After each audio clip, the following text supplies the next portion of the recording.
I wish to state that the number of COVID-19 cases in Nakuru is rising.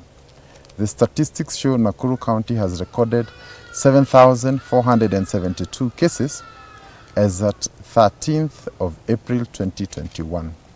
Unfortunately, 212 of these have succumbed to the disease.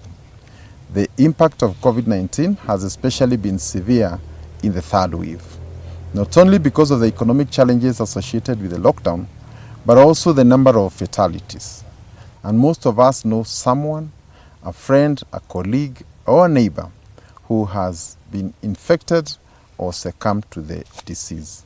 As a county, we have lost critical members of our staff. Also to really beseech that the people who have been profiled for vaccination to come up and indeed not listen to the propaganda that we've seen in recent times that has affected that. But I'm happy that already we have seen that upsurge in uptake of vaccination.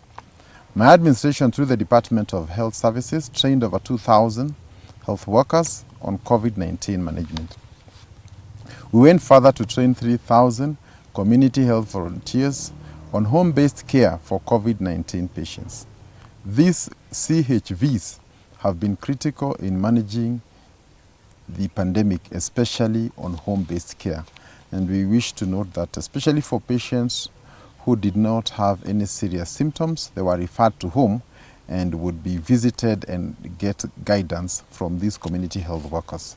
So we wish to take this opportunity to congratulate the entire health team, together with the community health volunteers, for their continued selfless efforts as frontline workers in this war against COVID-19.